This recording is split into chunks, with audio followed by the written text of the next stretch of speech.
नमस्कार, मेरा नाम है आदित्य मिश्रा और आज के इस वीडियो में हम लोग क्लास 9th चैप्टर 15.1 प्रायिकता को शुरू करने जा रहे हैं, जिसे इंग्लिश में कहते हैं प्रोबेबिलिटी।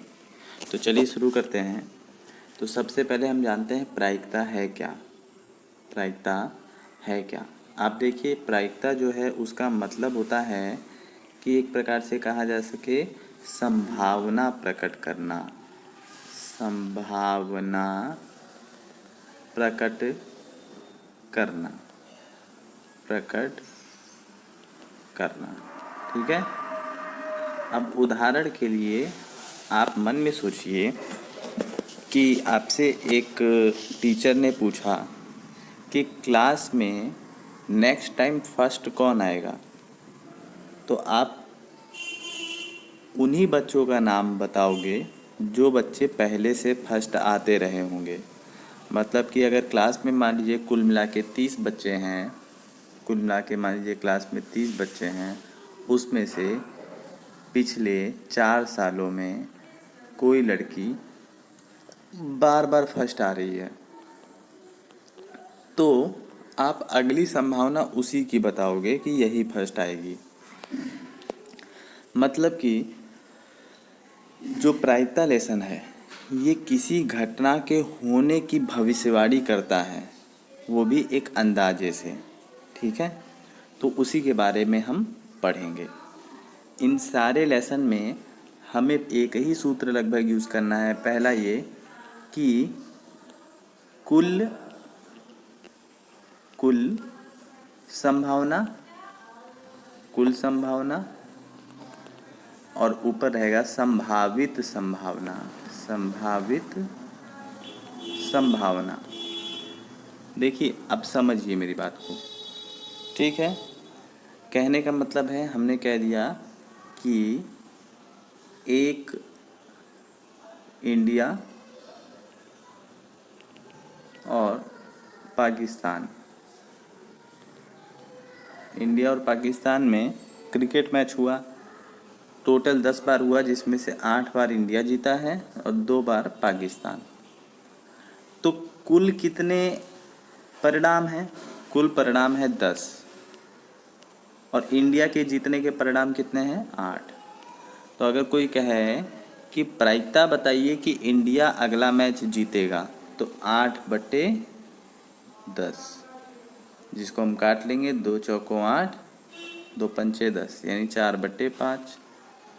अगर कोई कहे बताइए प्रायिकता कि पाकिस्तान मैच अगला जीतेगा, तो 2/10, जिसको हम कहेंगे 2 एकम 2, 2 पंचे 10।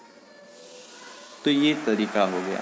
पाकिस्तान के मैच के जीतने की प्रायिकता है 1/5 और भारत के मैच जीतने की प्रायिकता है 4/5। पाकिस्तान के मैच जीतने की प्रायिकता है 1/5 और भारत के मैच जीतने की प्रायिकता है 4/5, ठीक है। अब इसी को मैं और थोड़ा डीप आप लोगों को समझाने की कोशिश कर रहा हूँ।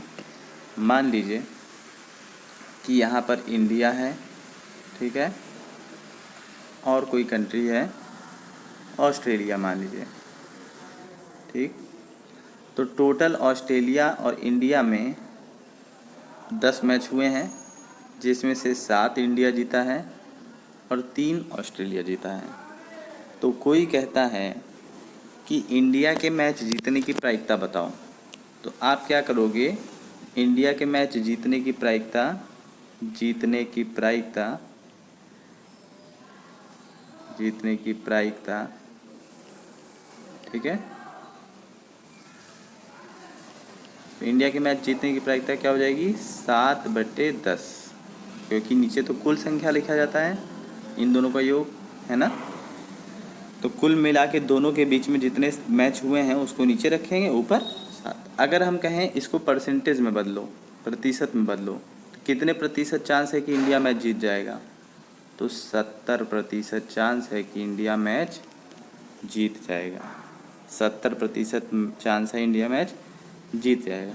और अगर 70% इंडिया के मैच की जीतने की चांस है, तो ऑस्ट्रेलिया के मैच जीतने की चांस कितनी है? 3/10 गुणे 100% में अगर निकाल दें तो 30% चांस है कि कि ऑस्ट्रेलिया मैच जीत जाएगा।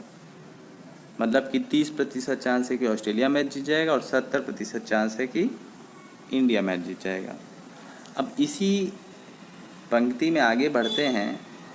मान लीजिए इंडिया का 7 जीत है और ऑस्ट्रेलिया का 3 जीत है, कुल मिला के हुआ है 10 मैच, है ना। तो इंडिया के जीतने की, अगले मैच जीतने की प्रायिकता क्या है? तो 7/10 या प्रतिशत में अगर हम कहें तो 70% जीतने की प्रायिकता है। और ना जीतने की प्रायिकता क्या है? ना जीतने यानी हारने, ना जीतने की प्रायिकता है 3/10। अब आप कैसे कहोगे कैसे?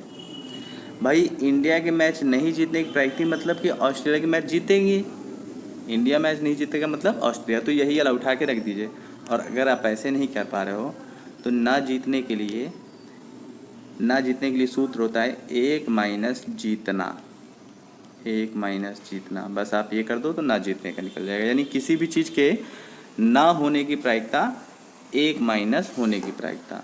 ठीक है, तो आप क्या कर दो 1 माइनस 7/10 यानी एलसीएम लोगे तो 10 माइनस 7/10 3/10 प्रतिशत में निकालोगे तो 30।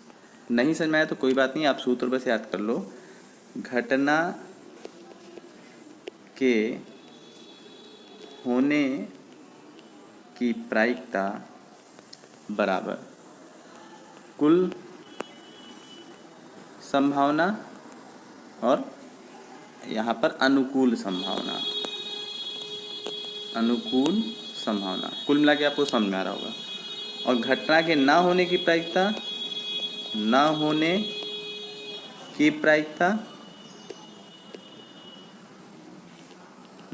प्रायिकता बराबर 1 माइनस होने की प्रायिकता।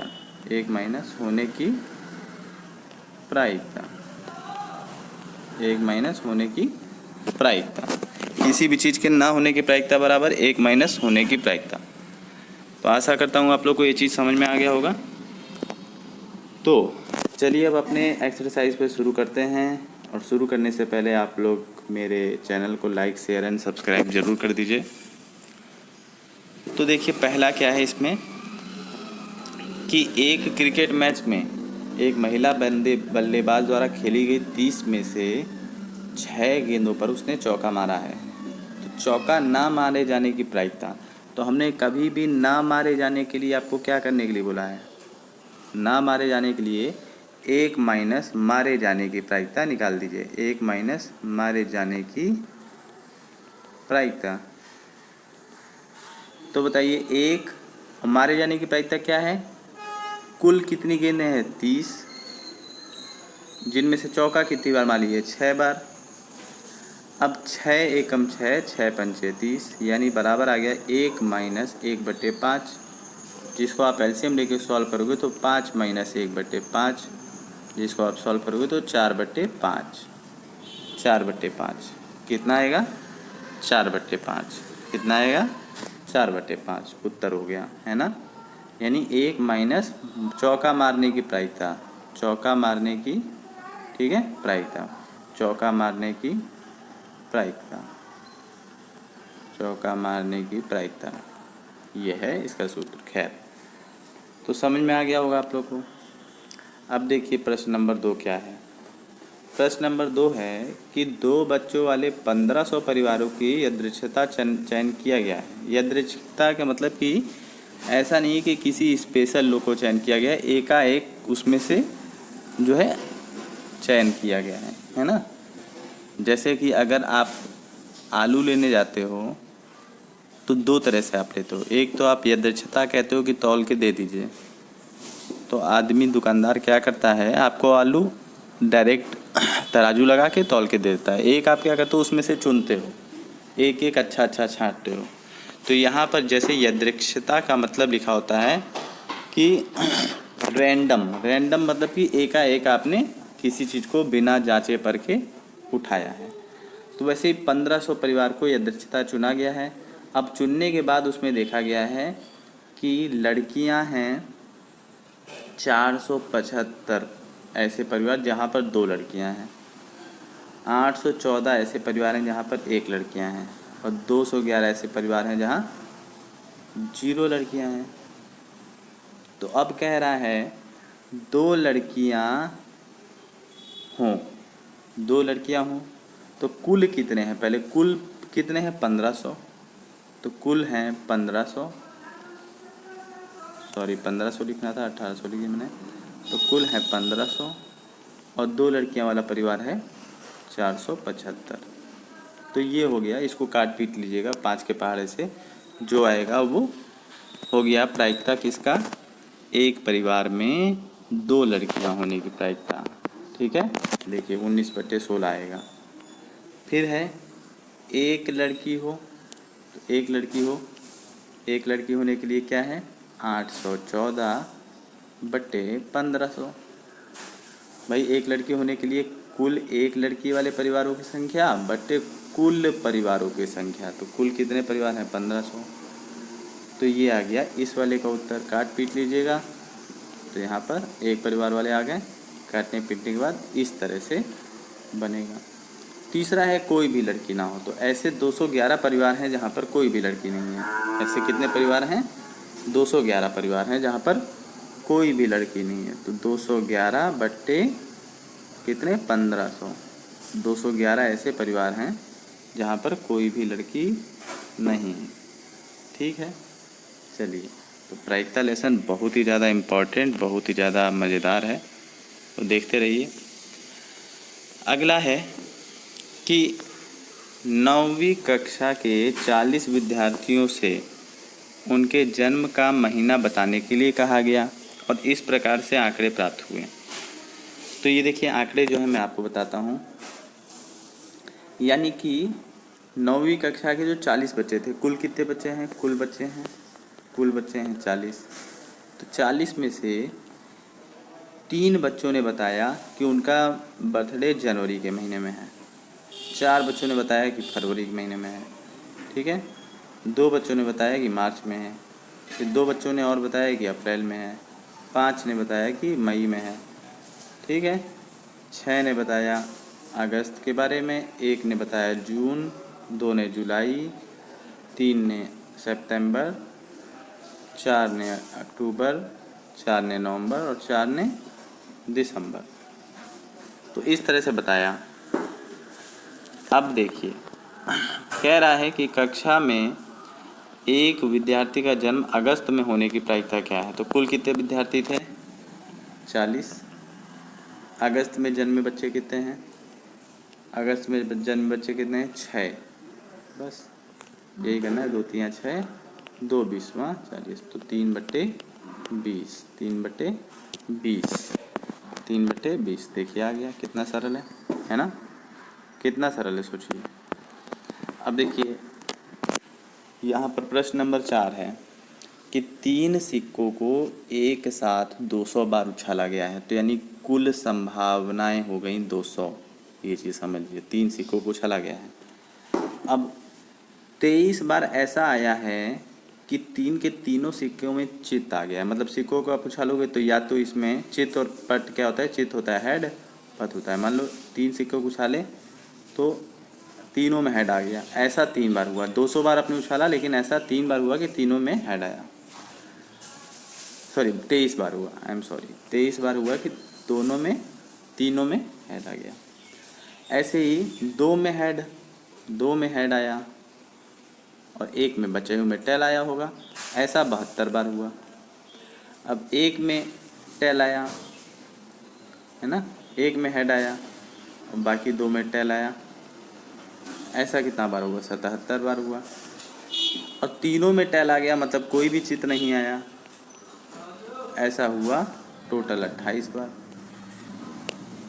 अब कह रहा है कि सिक्कों को नेक्स्ट बार उछाला जाए तो 2 चित्त प्राप्त होने की प्रायिकता, 2 चित्त प्राप्त होने के लिए पहले 72 बार आया है टोटल 200 में से, है ना। तो बस आपको यही करना है, बस यही आपको करना है ना। तो 2 एकम 2, 2 3 6, 2 6 12, है ना, 9 4 4 9 36, 4 दूनी 8, 4 पंजे 20, 9/25। ये हो गया इसका उत्तर। आशा करता हूँ कि ये समझ में आ गया होगा।